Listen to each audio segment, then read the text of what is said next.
நீங்கள் பார்த்துக் கொண்டிருப்பது உங்கள் விஜய்.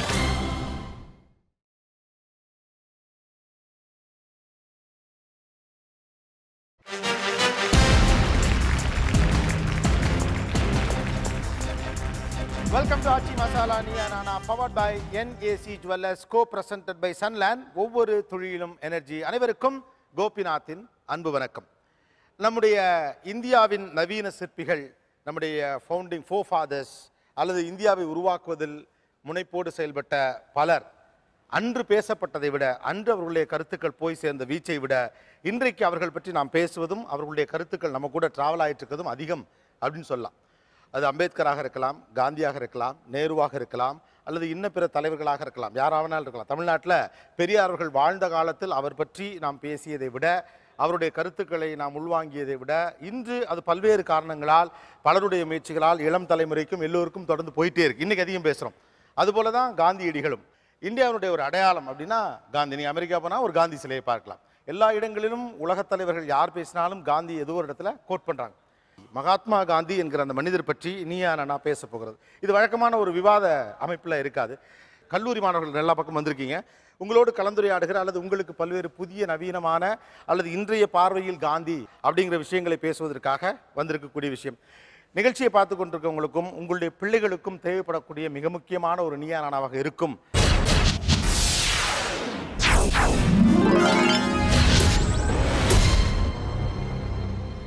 இன்றைய சூழலில் ஒரு தனி மனிதனுக்கு எந்தெந்த இடங்களில் எல்லாம் காந்தி தேவைப்படுகிறார்? காந்தியினுடைய புகழ்பெற்ற ஒரு மேற்கோள் இருக்கு. Live as if you hair to tie tomorrow, learn as if you hair to live for ever அப்படின்றார். நாளைக்கு நீ சாக போகிற மாதிரியான ஒரு வாழ்க்கை இன்றைக்கு வாழ்ந்து முடிச்சிரு. நீ என்றென்றும் வாழ்வதற்கான வாழப்போரிடமாக கற்றுக்கொள் அப்படின்றார். இன்றைக்கி ஒரு தனி மனிதனுடைய வாழ்க்கை இந்த ரெண்டு வாக்கியங்களுக்குள்ள இருக்கிற மாதிரியான நான் நம்புறேன். காந்தி சொன்ன இந்த ரெண்டு வாக்கியங்களுக்குள்ள இன்றைய தனி மனிதனுடைய சிக்கல் இதுக்குள்ள அடங்கி இருக்கிறது. எப்படி இன்னைக்கு ஒவ்வொரு தனி மனிதனும் 21ஆம் நூற்றாண்டில் 2014 ஒவ்வொரு தனி மனிதனும் தனித்தனியாக ஆகி கொண்டிருக்கிறான். ஒரு சமூகமாக இயங்குவதற்கான எல்லா வழிகளும் சுருங்கி போய் அடுத்த மனிதனுக்கும் இன்னொரு மனிதனுக்கும் தொடர்பில்லாத ஒரு சமூகமாக நாம் மாறிக்கொண்டிருக்கிறோம். ஹாப்பினஸை கற்றுக் கொடுக்கக்கூடிய கல்லூரிகள்லாம் வந்துச்சு. ஹாப்பினஸை ஒரு சிலபஸில் கற்றுக் கொடுக்கிறார். நம்ம ஊரில் பல குருக்கள் மகிழ்ச்சியாக இருப்பது எப்படி என்று கற்றுக் கொடுக்கிறார். மகிழ்ச்சியாக இருப்பது எப்படி என்று கற்றுக்கொள்ளக்கூடிய இடத்தில் வந்திருக்கிற சமூகமாக நாம் இன்றைக்கு மாறி இருக்கிறோம். இதுக்கு முந்தைய சமூகங்களுக்கு இந்த பிரச்சனைகள் எதுவுமே கிடையாது. நாளைக்கு நீ சாக போகிற மாதிரியான ஒரு வாழ்க்கை இன்றைக்கு வாழ்ந்து முடிச்சிரு. இதுதான் இன்றைய தினத்தை என்னுடைய கடைசி தினமாக வாழ்வதற்கான ஒரு இடமா வச்சு ஒரு லட்சிய பிம்பமாக ஒவ்வொரு மனுஷனும் கொள்ள தகுந்த ஒரு பிம்பம் காந்திக்கு உண்டு. அவர் ஒரு ப்ராக்டிக்கல் ஐடியலிஸ்ட் தான். ஆனால் அவர் ரொம்ப ப்ராக்டிக்கல் ஐடியலிஸ்ட். ஒரு சின்ன எக்ஸாம்பிள் சொல்லலான்னு நான் நினைக்கிறேன். நவ்ஜீவனில் எழுதுறாரு. அதில் என்ன சொல்கிறாருன்னா, நான் நான் நடந்து போகக்கூடிய தொலைவுக்குள்ளே என்னென்னலாம் செய்ய முடியுமோ அதை மட்டும் செஞ்சாலே நான் சந்தோஷப்படுவேன். எனக்கு இந்த ரயில் பயணம் இந்த மாதிரி ரொம்ப தொழில்நுட்பத்தை அதிகமாக பயன்படுத்துறதுல எனக்கு விருப்பம் இல்லை அப்படின்னு ரொம்ப வருத்தமாக சொல்கிறார். உடனே அடுத்து ஒருத்தன் அவருக்கு கடிதம் எழுதி, அப்படி சொல்கிறீங்க, நீங்கள் ரயிலை பயன்படுத்திக்கிட்டே இருக்கீங்களே, இது உங்களுக்கு இதுவாக தெரியலையா அப்படின்னு சொல்கிறாரு. உடனே அடுத்து இவர் அதுக்கு பதில் சொல்கிறாரு, ஆமாம் நான் ரயிலை பயன்படுத்துகிறேன். நான் இந்த லட்சியங்கிறதுக்காக, இதை நான் சொல்லிட்டேங்கிறதுக்காக, இதை காப்பாற்றணுங்கிறதுக்காக நவீன தொழில்நுட்பம் கொடுக்கக்கூடிய வாய்ப்பை நான் பயன்படுத்திக்காமல் இருக்க முடியாது. அப்படி ஒரு பிடிவாதமும் முட்டாள்தனமும் இருந்தால் நான் என்னுடைய வேலையை செய்ய முடியாது. ஆனால் நான் இதை பகிரங்கமாக சொல்கிறேன். ஏன்னா என்னைக்காவது ஒரு நாள் இது சாத்தியமாகலாம். வெறும் கற்பனாவாத ஐடியலிசம் இல்லை, நடைமுறை லட்சியவாதங்கிறது காந்தியினுடைய மிக முக்கியமான ஒரு பண்பு. நாம் பின்பற்ற வேண்டிய ஒரு விஷயம் நான் நினைக்கிறேன். ஓகே, ஸோ இன்றைய தனி மனித வாழ்க்கையில் காந்தி எங்கெல்லாம் தேவைப்படுகிறார்? முக்கியமாக நம்மளுடைய வாழ்க்கையை கூர்ந்து கவனிக்கிறதுல அது காந்தி அவருடைய வாழ்க்கை ஃபுல்லாக தன்னுடைய ஒவ்வொரு செயல்களையும் அவர் கூர்ந்து கவனிக்கிறாரு.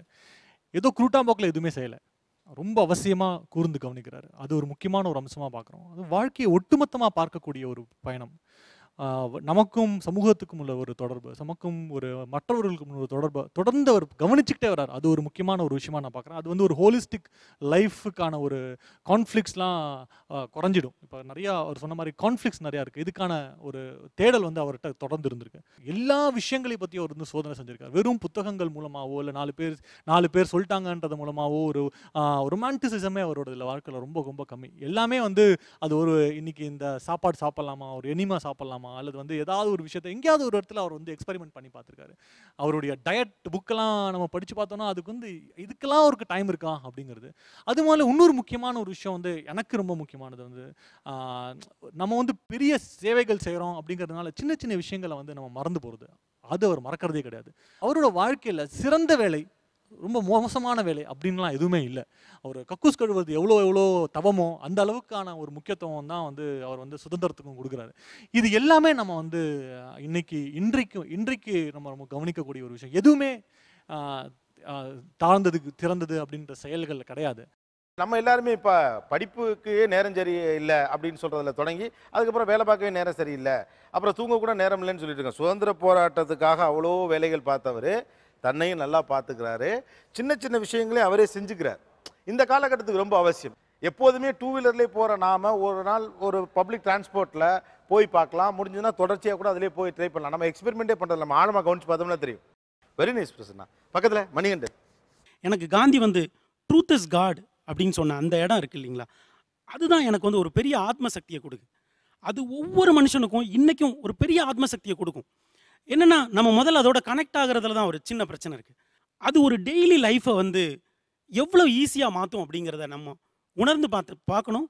அதுதான் இன்றைக்கி ஒவ்வொரு மனுஷனுக்கும் தேவைன்னு நான் நினைக்கிறேன். உண்மை வந்து உண்மையாக இருந்தால் ஒரு விதத்தில் அரகன்ஸும் வந்துடும். ஆனால் அது வராமல் தவிர்க்கிறதுக்கு மிகப்பெரிய அன்பு இருந்திருக்கு அவருக்கு. அது வந்து அவருடைய கடித போக்குவரத்தில் அவர் யாருக்கெல்லாம் எழுதியிருக்காரு. அவர் ரொம்ப அன்பாக அது ஒரு அன்பு கொட்டி கொட்டி எழுதுறது இருக்கு இல்லையா, அது வந்து அவருடைய பெரிய ஆன்ம பலம்னு நான் நினைக்கிறேன். இப்போ இவர் சொன்ன அந்த கருத்தோட எக்ஸ்டென்ஷன் தான் இந்த அன்பையும் இந்த உண்மையவும் குடும்பங்களில் இப்போ எங்கள் அம்மா அல்லது எங்கள் அப்பா அல்லது என் உடன் பிறந்தவங்கிட்ட மட்டும்தான் அவன் செஞ்ச ஒரு தீமையை வந்து நான் அதை நீ பண்ணியிருக்க வேணாண்டா, அல்லது ரொம்ப நெருக்கமான நண்பர்கள்கிட்ட. இப்போ நம்ம ஒரு வாகனத்தில் போகிறோம், யாரோ ஒருத்தன் வந்து மோதிட்டான் அல்லது ஒரு எதிர்பாராமல் மோதிட்டா கூட நமக்கு ஒரு கோவம் வருது. ஆனால் காந்தி வந்து அதை ஒரு பெரிய பிளேனில் ஒரு பொலிட்டிக்கல் ஸ்ட்ரகிளில் வந்து அதை யூஸ் பண்ணுறாரு. இந்த ரெண்டையும் ஒருத்தன் தன்னோட வாழ்க்கையில் கலந்து கொடுக்கும்போது ஒரு குளோபலைசேஷன், ஒரு ரொம்ப காம்ப்ளெக்ஸான ஒரு சிட்டி லைஃப், இதுக்குள்ளே வந்து அவன் ரொம்ப எளிமையாக ரொம்ப நிம்மதியாக வாழ முடியும்னு நான் கணிக்கிறேன். அன்புக்கும் கரார்த்தன்மைக்கும் நம்ம வந்து ஒரு எதிர்நிலையில் வைக்கிறோம் இல்லையா. அன்பு இருந்தால் அது வந்து ஒரு லீனியன்சி ஆகும். கரார்த்தன்மையை வந்து அவர் வந்து ஒரு கடுமையான ஆளாக வைக்கிறான். காந்தி வந்து இது ரெண்டையும் ரொம்ப எக்ஸலண்ட்டாக மெர்ஜ் பண்ணுறாரு. அன்பையும் கரார்த்தன்மையும் வச்சுட்டாரு. கரார்த்தன்மை ரொம்ப கராரான ஆள் அவர். ஒரு சுவாரஸ்யமான இன்சிடெண்ட்டை சொல்லணும். நம்ம எல்லாருக்கும் தெரியும் வந்து அந்த ரயில்வே ஸ்டேஷனில் வந்து காந்தி வந்து கீழே தள்ளப்பட்டார். அதிலிருந்து ராஜ்மோகன் காந்தி சொல்லுவார், விழும்போது மோகன்தாஸா விழுந்தார், எழுந்தும்போது மகாத்மாவை எழுந்தார் அப்படின்னு சொல்லி அந்த மாதிரி அந்த ட்ரமாட்டிக் மொமெண்ட் தெரியும். அதுக்கப்புறம் என்ன நடந்ததுங்கிறத பற்றி நம்ம யாருக்குமே தெரியாது. மறுநாள் இவர் போய் என்ன பண்ணிருக்காருன்னா, தான் அந்த பயணத்தில் போகாத இல்லையா, அதுக்கு டிக்கெட் காசை போய் கிளைம் பண்ணி வாங்கியிருக்காரு. டிக்கெட் காசை போய் விடலை. அது கரார்த்தன்மை இருக்கு இல்லையா. அப்புறம் வந்து ஒவ்வொரு சின்ன விஷயத்துலையுமே வந்து கரார்த்தன்மை இருக்குது. இது ரொம்ப ஆச்சரியமாக இருக்குது. அதுக்கப்புறம் அடுத்தது வந்து வழிமுறைகளுக்கும் இதுக்கும் விளைவுகளுக்கும் உண்டான தொடர்பு, அதை பற்றி தொடர்ந்து அவர் வந்து சிந்திச்சுட்டே வர்றாரு. விளைவுகளை காட்டிலும் வழிமுறைகள் முக்கியம்னு சொல்கிறார். Ends and means. ஸோ அந்த மீன்ஸ் வந்து ரொம்ப முக்கியம். Ends doesn't justify the means அப்படின்னு சொல்கிறார். இந்த தெளிவு வந்து ரொம்ப ரொம்ப ரொம்ப ரொம்ப முக்கியமான விஷயம் நான் நினைக்கிறேன். உச்சக்கட்டத்தில் ஒரு அலையில் ஒரு கொஞ்சம் தள்ளி இருந்தால் வந்து சுதந்திரம் கிடச்சிருக்கலாம். அந்த மாதிரியான ஒரு இடத்துல வந்து கம்ப்ளீட்டாக வந்து போராட்டத்தை உள்வாங்கிக்கிறார். ஏன்னா நான் எதிர்பார்த்தது இந்த விளைவு இப்படி நடக்கக்கூடாது, அது இந்த வழிமுறையில் நடக்கக்கூடாது, அந்த ரிசல்ட் எப்படி வேணாலும் இருக்கலாம், அந்த வழிமுறை தான் ரொம்ப முக்கியம் அப்படின்னு சொல்கிறாரு. இது ரெண்டுமே நம்ம பர்சனல் லைஃப்பில் ரொம்ப பொருத்தி பார்க்கக்கூடிய ஒரு விஷயம் நான் நினைக்கிறேன். ஓகே, ரிசல்ட் முக்கியம் இல்லை, வழிமுறை முக்கியம். இன்னைக்கு இது ரொம்ப முக்கியமான விஷயம். பிகாஸ் நம்ம என் ப்ராடக்ட்டை பற்றி மட்டும்தான் கவலைப்படுறோம். விளைவுகள், அதனால் நமக்கு கிடைக்க போகிற பலன்கள், அதுக்கு என்ன வேணாலும் செய்யலாம் அப்படிங்கிற மாதிரியான ஒரு மனநிலையோடு வாழக்கூடிய இந்த காலகட்டத்தில் அது ரொம்ப தேவைப்படுது. காந்தி எங்கேயுமே இளைஞர்களுக்கு இந்த அட்வைஸை சொல்கிறேன், நான் இப்படி எதிர்காலம் இப்படி இருக்கணும், எதையுமே அவர் யாருக்குமே சொன்னதில்லை. ஹீ எக்ஸ்பெரிமெண்டட், பிரசன்னா சொன்ன மாதிரி, but he practised. So he never preached, he practised. அது ஒரு பெரிய அதுலேருந்து நம்ம கற்றுக்குறோம். ரெண்டாவது, இன்றைய தலைமுறைக்கோ அல்லது இந்த தேசத்துக்கு உலகத்துக்கே காந்தி கிட்டேருந்து என்ன கற்றுக்கிறோன்னு சொன்னால், செல்ஃப் டிசிப்ளின், சுய கட்டுப்பாடு, சுய ஒழுக்கம். இந்த மனிதனுடைய இருமாப்பிற்கு அல்லது வைராக்கியத்திற்கு, பிடிவாதத்திற்கு என்ன காரணம்னு அவரே சொல்லலை.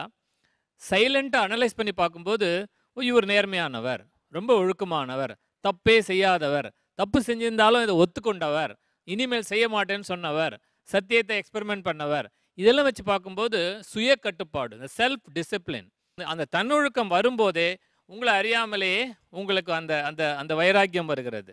S, I am right, I am honest to the core, I am committed to the core, why should I afraid? இதுதான் பகவத்கீதை சொல்லுது, இதுதான் பைபிள் சொல்லுது, இதுதான் குரான் சொல்லுது. அப்போ நான் பாராடுவேன், நான் கடவுளோடு கூட போராட தயார் என்ற அந்த அந்த வேகம் இந்த காந்தியனுடைய சுய கட்டுப்பாட்டிலிருந்து தான் வருகிறது. Excellence, very nice. ஒரு சிறிய இடைவெளிக்கு பிறகு தொடர்ந்து பேசுவோம் காந்தியடிகள் பற்றி இந்த சிறப்பு நியா நானாவில். Stay tuned with us. இது Aachi masala Neeya Naana, powered by NAC jewellers, co presented by Sunland. ஒவ்வொரு தொழிலும் எனர்ஜி.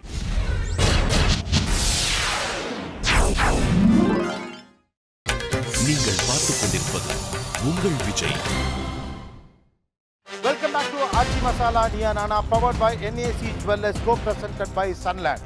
காந்தியடிகள் பற்றிய ஒரு சிறப்பு நியா நானா பேசுவோம். காந்தியை பொறுத்த வரைக்கும் அவருடைய அந்த ஓப்பன் மைண்டட்னஸ் இருக்கு இல்லையா, அது வந்து ஒரு முக்கியமான விஷயம் நினைக்கிறேன். காந்தி என்ன அவருடைய முக்கியமான பதிவுகளில் சொல்கிறாருன்னா, நான் வந்து ஒரு விஷயத்தை பற்றி முதல்ல ஒரு கருத்து சொல்லியிருப்பேன், அடுத்து ஒரு கருத்து சொல்லியிருப்பேன். இதில் எந்த கருத்து நீங்கள் எடுத்துக்கணும்னா, என்னுடைய கருத்துன்னு எடுத்துக்கணும்னா, நான் ரெண்டாவதாக சொன்ன கருத்து தான் எடுத்துக்கணும். ஓவர் ஏ டைம் நான் எவால்வ் ஆகிறேன் அப்படின்னு சொல்கிறாரு. ஒரு காலத்தில் தன் மனைவியே வந்து ஒரு ஆணாதிக்கவாதியாக நடந்துக்கிட்டு சொன்ன அதே காந்தி, பெண்கள் வந்து சட்டசபையில் இல்லைன்னா அந்த சட்டசபையை பகிஷ்கரிப்புன்னு சொல்கிறார். அதே மாதிரி காந்தி வந்து காட் இஸ் ட்ரூத்னு சொன்ன அதே காந்தி, அக்னோஸ்டிக்கான நேரு கூடயும் ஏத்திஸ்டான கோரா ராமச்சந்திர ராவ் கூடயும் பேசுனதுக்கப்புறம் அது ட்ரூத் இஸ் காடுன்னு சொல்கிறார்.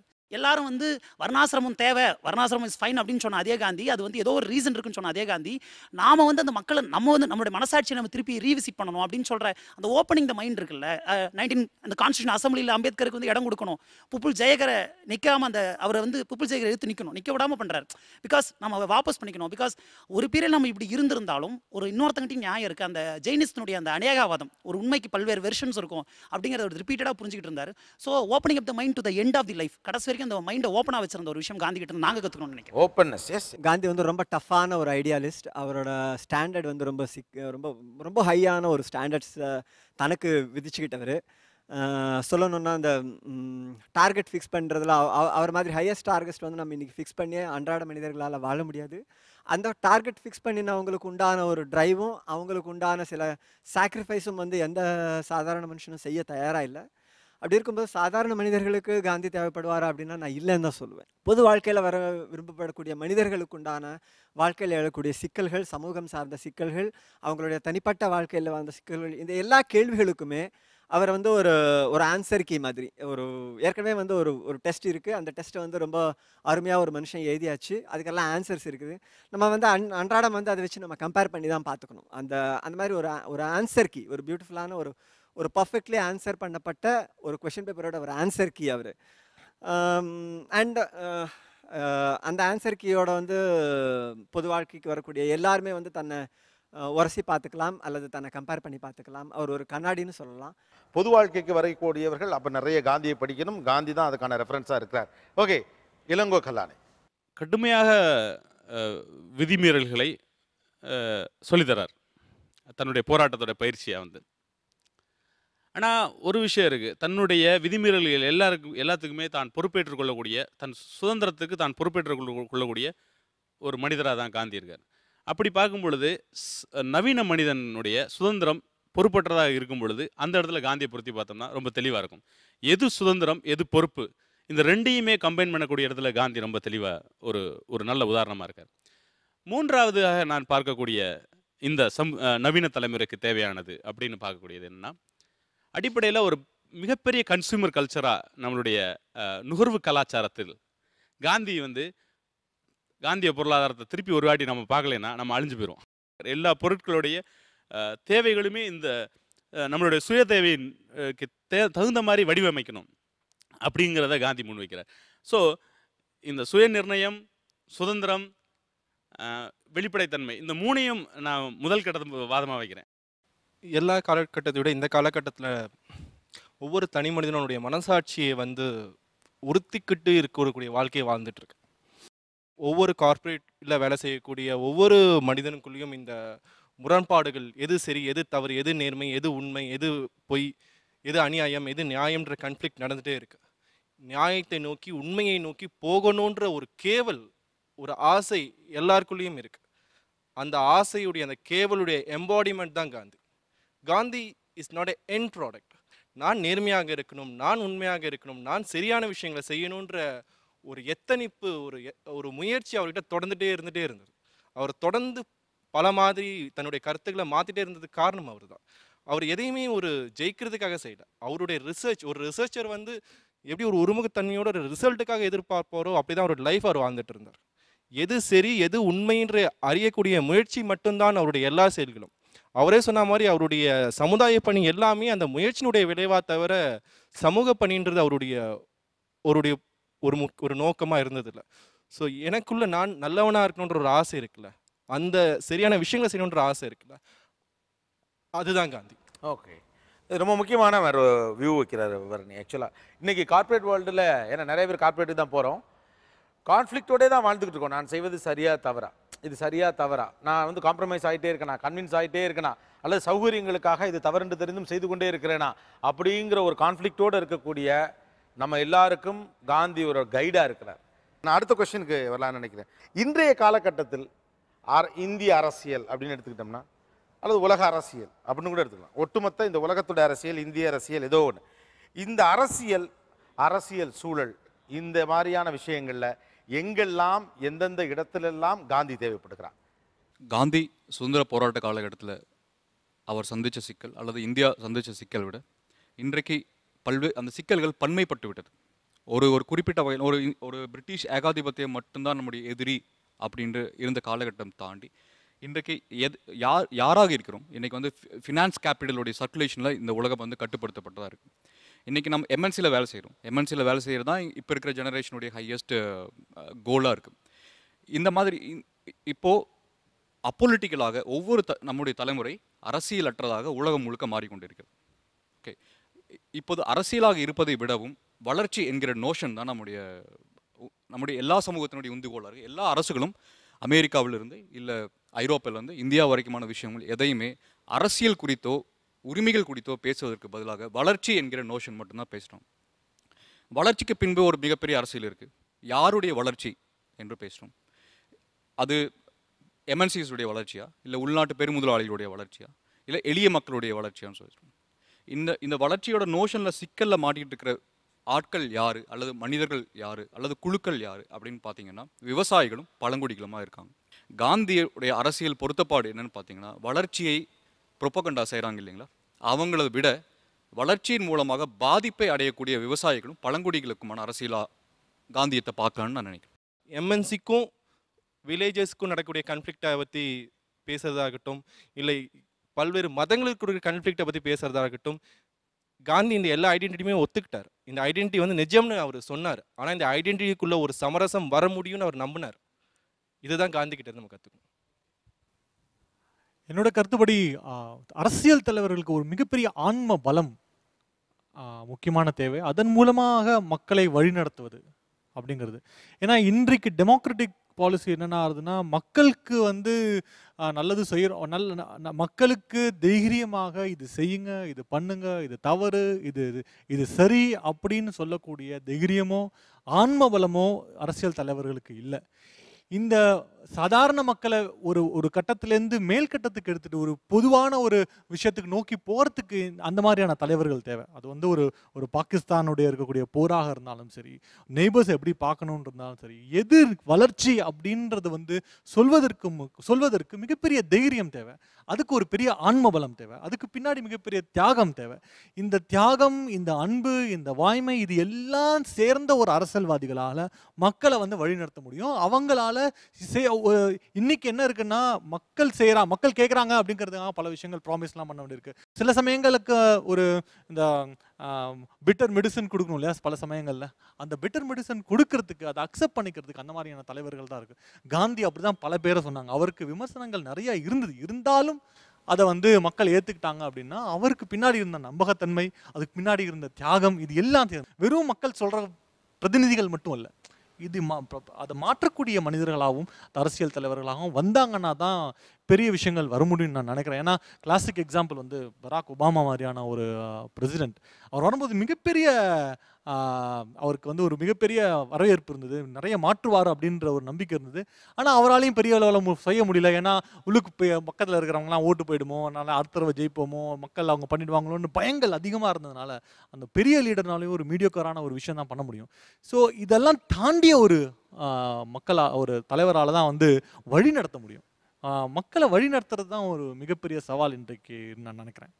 ஒரு சிறிய இடைவெளிக்கு பிறகு தொடர்ந்து பேசுவோம் காந்தியடிகள் பற்றி இந்த சிறப்பு நியா நானாவில். Stay with us. இது Aachi masala Neeya Naana powered by NAC jewellers, co presented by Sunland. ஒவ்வொரு தொழிலும் எனர்ஜி.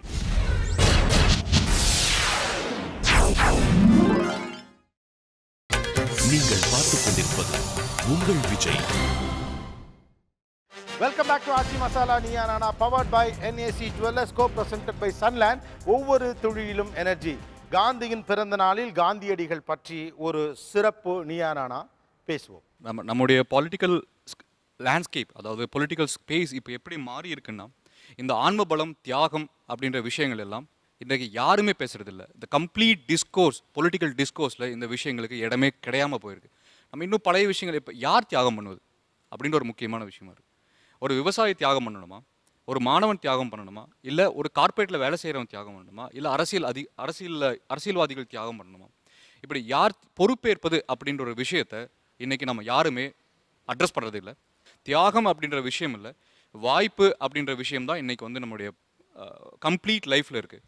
நம்மளோட கெரியர் வாய்ப்பு ஒரு நேஷனும் அப்படி தான் இருக்குது. முன்னாடி மாதிரியான ஒற்றைப்படையான இம்பீரியல் ஏகாதிபத்தியம் இல்லாமல் எம்பையர், ஒரு கம்ப்ளீட்டாக உலகம் முழுக்கவே ஒரு எம்பையருக்குள்ளாக கட்டப்பட்டு விட்டது. அது அமெரிக்காவும் அதில் ஒரு அங்கம் தான். எல்லா நாடுகளும் அந்த எம்பையர் இருக்குது. அது கண்ணுக்கு தெரியாத ஒரு எம்பையராக இருக்குது. நாம் அதற்குள்ளே சிக்கி கொண்டு இருக்கோம். இப்போ போயிட்டு எனக்கு இவ்வளவு வாய்ப்புகளுக்கு முன்பாக நான் தியாகம் செய்ய தயாராக இருக்கிறேனா அப்படின்னு இன்றைய தலைமுறையில் யாராவதுக்கு நம்ம பேசுகிறோமான்னு தெரியல. யார் தியாகம் செய்வது அப்படின்றது ஃபிக்ஸ் பண்ணுறது தான் நம்முடைய இதில் முக்கியமான ஒரு பொலிட்டிக்கல் விஷயமா இருக்குது.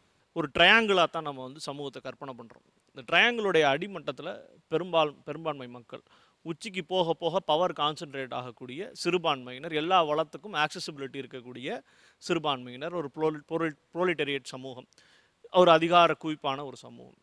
காந்தி வந்து இதுக்கு நேர் எதிரான ஒரு ஸ்ட்ரக்சரை சொல்கிறார். அவர் வந்து தனி மனிதனை கொண்டு வந்து நடுவில் நிறுத்துறாரு. அது வந்து பேராழி வட்டம், ஓஷானிக் சர்க்கிள்ஸ் அப்படின்னு சொல்கிறார். அதாவது தனி மனிதன் அவன் ஒரு வட்டம், ஒரு ட்ராப். அவன் வந்து அவனுடைய குடும்பங்கிறது அவனோட ஒரு பெரிய வட்டம். ஸோ தனி மனிதன் வந்து தன் குடும்பத்துக்காக தன்னை இழக்கணும். ஒரு குடும்பம் வந்து தன்னுடைய கிராமத்துக்காக தன்னுடைய ஐடென்டிட்டி இழக்கணும். ஒரு கிராமம் வந்து தன்னுடைய அதோட பெரிய இப்படி, அதாவது ஒரு சிங்கிள் யூனிட்டை தான் அவர் முதல்ல வைக்கிறார். அப்போ ஸோ காந்தி முன்வைக்கக்கூடிய தியாகம் அப்படின்னு சொல்லக்கூடியது வந்து பொலிட்டிக்கலாக, அதாவது இந்த கிளாஸ் இப்படிங்கிறதுல ஒரு எல்லா தனி மனிதனுக்கும் பொருத்தப்பாடான ஒரு விஷயமா ஒரு சொசைட்டி ஸ்ட்ரக்சரே வந்து தனி மனிதன் மேலே வந்து ரெஸ்பான்சிபிலிட்டியை வைக்கிறார். சரி, இப்போது சமீப காலங்களில் வந்து நம்மளுடைய வளர்ச்சியோடைய முழு பலனும் ஊழல் வழியாக வெளியேறிவிட்டது. அது வந்து மக்களை சென்றடையவே இல்லை. கேரக்டர் தேவையில்லை பொலிட்டிக்கலாக அப்படிங்கிற ஒரு சிச்சுவேஷனில் இப்போ இருக்குது.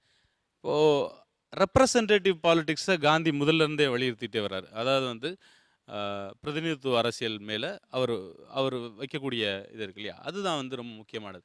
இன்றைய காலகட்டத்தில் ஏன் ஊழலுக்கு பலியாச்சு இந்த அரசியல் அப்படின்னு பார்த்தீங்கன்னா, இந்த பிரதிநிதித்துவ அரசியலுமே ஹைஜாக் பண்ணப்பட்டுருச்சு. அதாவது ஜாதிய ரீதியாகவோ அல்லது மத ரீதியாகவோ அல்லது மொழி ரீதியாகவோ இல்லை பிரதேச ரீதியாகவோ ஹைஜாக் பண்ணப்பட்டுருச்சு.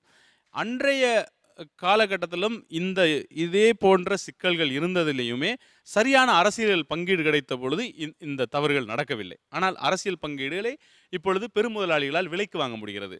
இந்த ஊழலுக்கு எதிரான ஒரு போராட்டத்தை இந்தியாவில் தொடர்ந்து நடத்துவதற்கு காந்தியம் மிக முக்கியமான ஒரு தேவை. உலகம் முழுவதுமே இதுதான் மிக முக்கியமான தேவை. அப்புறம் எனக்கு தெரிஞ்சு ரொம்ப முக்கியமான ஒரு பொலிட்டிக்கல் ஸ்டாண்ட் காந்தியோட ஸ்டாண்ட்னா எம்பிரிக்கல் பாலிடிக்ஸ், அதாவது பேரரசியல் என்று தமிழில் மொழிபெயர்ப்பு செய்யலாம்.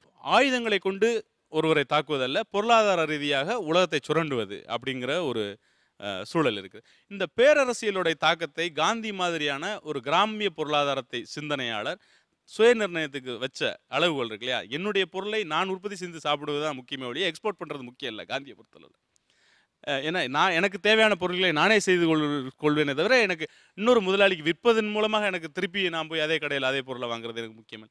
இந்த சூழலை இந்த சைக்கிளை சரியாக புரிந்து கொள்வதற்கு காந்தியுடைய அரசியல் பார்வை மிக முக்கியமாக இப்போ தேவைப்படுது.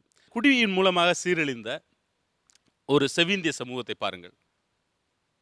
அவர்களை அடிமைப்படுத்த குடியே ரேஷனில் வழங்குச்சு வெள்ளை நிற அரசு. ஆப்பிரிக்காவை சீரழிக்க வெப்பனை கொடுத்துச்சு வெள்ளை நிற அரசு. அவர்கள் சண்டை போட்டு கொண்டிருந்தார்கள், அவர்கள் குடித்து கொண்டிருந்தார்கள். ஆனால் இந்தியாவில் இது ரெண்டையுமே வேணாம், குடியும் வேணாம், ஆயுதமும் வேணாம் அப்படின்னு ஒரு டைரக்ஷனை காட்டினார். அந்த டைரக்ஷன்லேருந்து நம்ம அடுத்து நம்ம ஒரு செவிந்திரர்களாக ஒடுங்கி போயிருக்கிறதுக்கோ அல்ல ஆப்பிரிக்கர்களாக சண்டை போட்டு கொண்டிருக்கிறதுக்கோ இருக்கக்கூடிய வாய்ப்புகளை எல்லாத்தையும் தடுத்து நிறுத்தியது காந்தி.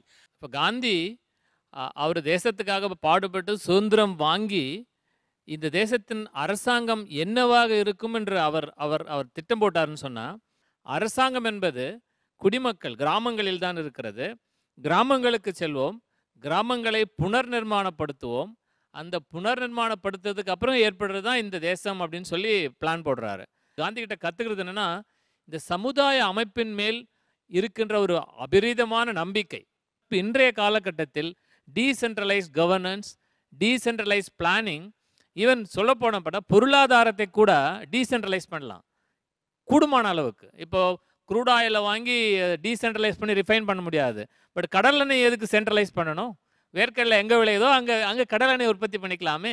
அரிசி தஞ்சாவூரில் விளைஞ்சு திருப்பி வேற எங்கேயோ போய் திருப்பி ஆந்திரா குடோன்லேருந்து திருப்பி இங்கேயே வரணும், தஞ்சாவூர்லேயே அரிசி ஆக்கிக்கலாமே.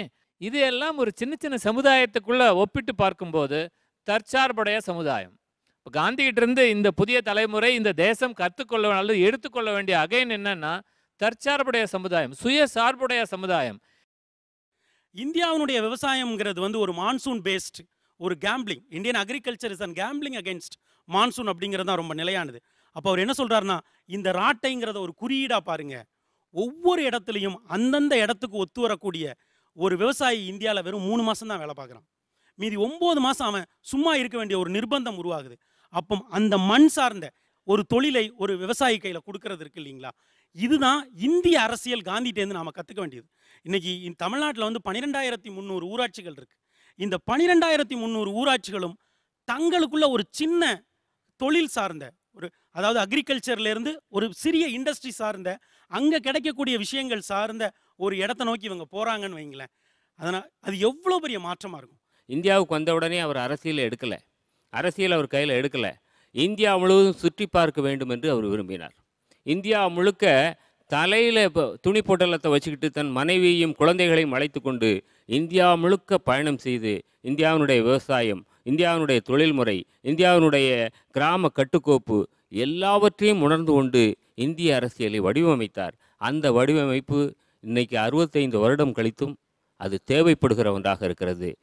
ஒரு அரசியல் தலைவர் ஒரு நுண்ணுணர்வோடு இணைந்த ஒரு உள்ளுணர்வு தேவைன்னு நினைக்கிறேன். அது காந்திகிட்ட கரெக்டாக செயல்பட்டதுன்னு 2 விஷயத்தில் சொல்லலாம். ஒன்று அவர் சௌரி சௌராவுக்கு பின்னாடி அவர் தன்னோட இயக்கத்தை நிறுத்துறதுன்னு முடிவெடுக்கிறார். அந்த வன்முறைக்கு பின்னாடி அந்த இயக்கத்தை நிறுத்துறதுன்னு முடிவு கிட்டத்தட்ட ஏகோபித்து இந்தியாவும் எதிர்த்த ஒரு முடிவு தான். ஆனால் காந்திக்கு ஒரு விஷயம் தெரிஞ்சிருந்து என்னென்னா, நம்ம ஏற்கனவே ஜாலியன் வாலாபாக்கில் பார்த்துருந்தோம். பிரிட்டிஷ் அரசுக்குங்கிற நாணயத்துக்கு 2 பக்கங்கள் இருந்தது. அது ஒன்று பிரிட்டிஷ் சிவில் அரசு, இன்னொன்று பிரிட்டிஷ் இராணுவம். பிரிட்டிஷ் இராணுவம் இந்தியாவை டீல் பண்ண ஒருபோதும் அனுமதிக்கக்கூடாதுங்கிறதுல காந்தி தெளிவாக இருந்தார். அதற்காக இன்னைக்கு நம்ம எப்பேற்பட்ட அவப்பெயரையும் ஏற்றுக்கலாம்ங்கிறதுல அவருக்கு தயக்கமே இருந்ததில்லை. ஒருவேளை அது மாறி ஒரு ஒட்டுமொத்த வெகுஜன போக்குக்கு ஏற்ப அவர் தொடர்ந்து அந்த போராட்டத்தை தொடர்ந்திருந்தால், இளங்கோ சொன்னது போல ஒரு பேரழிவை ஒரு செவந்தியர் சந்தித்தது போல, ஒரு ஆப்பிரிக்காவில் சந்தித்தது போல நாம் சந்திச்சிருக்க முடியும். ஆனால் அவர்கிட்ட தொழில்பட்ட அந்த உள்ளுணர்வும் அது கூடவே ஒரு நுண்ணுணர்வு இருக்குது பாருங்களா, அது அரசியல் தலைவருக்கு ஒரு அவசியமான விஷயம்னு நினைக்கிறேன். ஒரு போராட்டம் அதற்கு அது எந்த இடத்துல அதை சமரசம் பண்ணிக்கணுங்கிற உள்ளுணர்வு, ஒரு நுண்ணுணர்வு, இரண்டும் இணைந்த ஒரு அரசியலை முன்னெடுக்கிறதுக்கு காந்தி ஒரு பெரிய ரோல் மாடல் நான் நம்புகிறேன். இன்னொரு விஷயம் என்னென்னா கள செயல்பாடுனா இப்போ பொதுவாக காந்திகிட்டேருந்து இந்திய தலைவர்கள் அல்லது இந்திய தலைமை கற்றுக்க வேண்டிய ஒரு ரொம்ப முக்கியமான விஷயம் நான் நினைக்கிறது கள செயல்பாடு. அதுக்கு நவகாளி யாத்திரை ரொம்ப அந்த இடம் எரிஞ்சிக்கிட்டு இருந்துச்சு, கிட்டத்தட்ட கொலைகளமாக இருந்துச்சு. அந்த கொலைகளத்துக்குள்ளே இவர் நடந்து போகிறாரு, ஊருக்குள்ளே போகிறாரு. அங்கே நடந்த சில சம்பவங்களை பற்றி ஹோரேஸ் அலெக்சாண்டர் வந்து பதிவு பண்ணிருக்காரு. அதெல்லாம் படித்தா ரொம்ப நெகிழ்ச்சியாக இருக்கும். ஒவ்வொரு ஊருக்காக போய் அங்கே இருக்கக்கூடிய முஸ்லீம்களையும் இந்துக்களையும் வெளியே வர சொல்லி சத்தியப்பிரமாணம் வாங்குறாரு. நீ கலவரத்தில் நிற்க மாட்டோம். மொதல் நாள் வெட்டிக்கிட்டு செத்துருப்பாங்க, யாரும் வெளியே வர மாட்டாங்க. கையில் வந்து ஒரு பால் கொண்டு போகிறாரு. பால் கொண்டு போட்டு சின்ன பசங்க அங்கே சுற்றிட்டு இருக்காங்க. அவங்கள்ட்ட கொடுத்து இந்தாங்க பால் விளாடுங்க அப்படின்னு கொடுக்குறாரு. உங்கள் அப்பா அம்மாவுக்கு தான் தைரியம் இல்லை, நீங்கள் சின்ன பசங்க தானே, நீங்கள் இந்துவாக இருந்தால் என்ன முஸ்லீமாக இருந்தால் விளாடுங்க அப்படின்னு சொல்லிட்டு ஒரு 10 நிமிஷம் அவங்களோட விளாடுறாரு. விளையாடிட்டு அதுக்கப்புறம் வந்து அப்போ சொல்கிறாரு, உங்கள் பிள்ளைங்களை பார்த்தாவது உங்களுக்கு துணிவு வரணும்ல, தயவுசெய்து வெளியே வாங்கன்னு சொன்னோன்னே வர்றாங்க. ஒவ்வொரு ஊருக்கா போய் சத்தியப்பிரமாணம் வாங்குறாரு. அதை மவுண்ட் பேட்டன் வந்து சொல்கிறாரு, ஒரு நபர் எல்லை காவல் படை அப்படின்னு சொல்கிறார். இந்த கள செயல்பாடு, இந்த தீரம்ங்கிறது இன்னைக்கு வரைக்கும் எனக்கு நினச்சா ரொம்ப பெரிய பிரமிப்பை கொடுக்குது. ஒரு இனத்தை ரெகனைஸ் பண்ணி, ஏன்னா காந்திக்கு ஒரு யூனிக்னஸ் என்னன்னா 3 காண்டினென்ட்டில் ட்ராவல் பண்ணி வாழ்ந்த ஒரே கடந்த ஜென்ரேஷன் தலைவர்னு சொல்லுவேன். Africa, Europe and Asia. அவர் 3 ஸ்டேட்லேயுமே இருந்த வெவ்வேறு கலாச்சாரங்களை பார்க்குறாரு, மதத்தை பார்க்குறாரு, அங்கே இருக்கிற மொழி குடும்பங்களை பார்க்குறாரு. இதை பார்க்கறதுனால எல்லார் பக்கமும் வந்து அவங்களுக்குன்னு ஒரு பயம் இருக்குது, அவங்களுக்குன்னு ஒரு வருத்தங்கள் இருக்குது. அதை நம்ம புரிஞ்சுக்கிட்டு அவங்க கூட பேசணும், அந்த கான்ஃப்ளிக்ட் ரிசால்வ் பண்ணுங்கிறார். அவர் என்றைக்குமே வந்து என்ன பண்ணலன்னா, என்னுடைய ரிலிஜியன் பேரால், என்னுடைய மதத்தின் பேரால் வந்து ஒரு வன்முறை கட்டவிழ்த்து விடப்படுகிறது என்றால் அதற்கு எதிராக குரல் கொடுக்கிற முதல் குரலாக என்னுடைய குரல் இருக்க வேண்டும் அப்படிங்கிற அந்த ஆட்டிடியூட் இருக்குது. ஒரு நிரந்தர புன்னகை எல்லா மக்களிடம் உருவாக்கணும் அப்படிங்கிறது அவருடைய துடிப்பாக இருந்தது. இன்றைக்கி நமக்குள்ளே இருக்கிற பல்வேறு வேறுபாடுகளும் மாறுபாடுகளும் நம்முடைய ஒட்டுமொத்தமான வளர்ச்சியையும் ஒட்டுமொத்தமான சுதந்திரத்தையும் பின்தள்ளி கொண்டிருக்கிறது. காந்தியடிகள் பற்றி பல்வேறு பரிமாணங்களில் பல்வேறு பார்வைகள் முன்வைக்கப்படுகிறது. நாம் ஆச்சரியப்படக்கூடிய பல தகவல்களும் வருகின்றன. Stay tuned with us. இது Aachi masala Neeya Naana, powered by NAC jewellers, co presented by Sunland. ஒவ்வொரு துளியிலும் energy.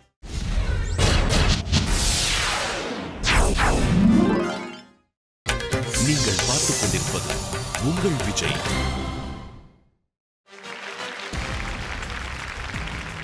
Welcome back to Aachi masala Neeya Naana, powered by NAC jewellers, co presented by Sunland. ஒவ்வொரு துளியிலும் எனர்ஜி. காந்தி ஜெயந்தி அன்றைக்கு ட்ரிபியூட் டு காந்தி, மகாத்மாவை பற்றி பேசிட்டு இருக்கோம். முதலாவது உலகப் போர் வந்தப்போ என்ன சொன்னாங்கன்னா, இனி போர்களே இல்லாத ஒரு நிலை ஏற்படுவதற்கான போர் இது அப்படின்னு சொல்லி தான் உலக நாடுகள் வந்து அந்த போரில் ஈடுபட்டாங்க. அதற்கு பிறகு அந்த ஒரு 30 வருஷத்தில் அவங்க என்ன டயலாக்னா, எது ராஜதந்திரம், எது பலமான ஆயுதம், எப்படி நாடுகளை வரைபடங்களை மாற்றுவது, இதுதான். ஆனால் காந்தியை வந்து அவங்க அவ்வளோ வியந்து பார்த்ததுக்கு, அவங்கள மதித்ததுக்கு காரணம் என்னென்னா, ஒட்டுமொத்த உலகத்தோட டயலாகுக்கு எதிராக காந்தி ஒரு டயலாக் அகிம்சைன்னு வச்சுட்டு இருந்தார். இன்னும் உலகத்தில் இருக்கிற எல்லா ஜனநாயக வல்லரசுகளும், வார்த்தையை பாருங்கள், திடீரென உடனடியாக தங்களை நிராயுதபாணிகளாக மாற்றிக்கொள்ள வேண்டும். 1939 மார்ச் மாதம் நியூயார்க் டைம்ஸ் அவன் ஷாக் ஆகி கேட்குறான், ஏன்னா இப்போ ஹிட்லர் வாக்ஸ் அட் ஸ்பீக், எல்லா ஜனநாயக வல்லரசுகளும் தங்களை நிராயுதபாணிகளாக மாற்றிக்கொள்ளுமே ஆனால் அது ஹிட்லர் மனதையும் பாதிக்கும் அப்படிங்கிறார். ஆனால் நீங்கள் இன்னைக்கு 2014 நமக்கு ஹிட்லர் மாதிரியான ஒரு பெரிய த்ரெட்டனிங் எதுவுமே இல்லை. ஆக உலக அரசியல் இன்னைக்கு காந்திட்டேருந்து கற்றுக்க வேண்டியது, இந்த ஆயுத அரசியலை விட்டு முதல்ல அவங்க வெளியில் வரணும். ஆயுத அரசியல் இப்போ வந்து அஹிம்சை வந்து வாழ்க்கை முறையா யுத்தியா அப்படிங்கிற ஒரு முக்கியமான டிபேட் வந்து உலகம் முழுக்க நடந்துகிட்டு இருக்கு. இதில் வந்து நான் வந்து அதை யுத்தியா சுருக்கிறதுல எனக்கு வந்து விருப்பம் இல்லைங்கிறது இருந்தாலும், ஆனால் இன்றைக்கி வந்து காந்திய அஹிம்சை முறை வந்து ஒரு மிகப்பெரிய யுக்தியாக வந்து இன்றைக்கி வந்து உலகம் முழுக்க செல்லுபடி ஆகுது. அதுக்கு ஒரு ஸ்டாட்டிஸ்டிக் சொல்லணும்னு நான் விருப்பப்படுறேன். சமீபத்தில் எரிகா செனோவித் அப்படின்னு சொல்லி ஒரு ஸ்காலர், அவங்க வந்து 1990க்கு பிறகு உலகம் முழுக்க நடந்த 330 போராட்டங்களை, சிவில் மக்கள் போராட்டங்கள், அதாவது ரெண்டுமே ஆயுதம் தாங்கிய போராட்டங்கள், மக்கள் போராட்டங்கள் எல்லாத்தையும் சேர்த்து ஆய்வு பண்ணி அவங்க வந்து ஒரு சில முடிவுகளை வைக்கிறாங்க. 1:4 ரேஷியோவில் அகிம்சை போராட்டங்கள் ஆயுதம் தாங்கிய போராட்டங்களை காட்டிலும் சக்ஸஸ்ஃபுல்லாக இருக்குது. 1. 2வது, அகிம்சை போராட்டங்களில் கலந்துக்கக்கூடிய மக்களுடைய எண்ணிக்கை ஆயுதம் தாங்கிய போராட்டத்தில் கலந்துக்கல விட 4 மடங்கு அதிகமாக இருக்குது. அதுக்கு பிறகு ஒரு அகிம்சை போராட்டம் 3 வருஷம் தொடர்ந்து தக்க வைக்கப்பட்டு செய்யப்பட்டால் நிச்சயமாக வந்து அது வந்து ஒரு பாசிட்டிவான பலனை கொடுக்குது. 4வதாக என்ன சொல்கிறாங்கன்னா, இந்த அகிம்சை போராட்டம் வழியாக ஆட்சி மாற்றம் நடந்த இடங்களில் ஜனநாயகத்தன்மை காப்பாற்றப்படுது. போராட்டம் வழியாக ஆட்சி மாற்றம் நடந்த இடங்களில் அந்த ஆயுதம் தாங்கிய போராட்டம் வர்றதுக்கான வாய்ப்புகள் அங்கே சிவில் சமூகத்தினுடைய விழிப்புணர்ச்சி அங்கே ஏற்படலை. எப்போ வேணாலும் இந்த இது வந்து திருப்பி தாக்கப்படலாம் அப்படிங்கிற ஒரு ஆபத்தை அவங்க சொல்கிறாங்க.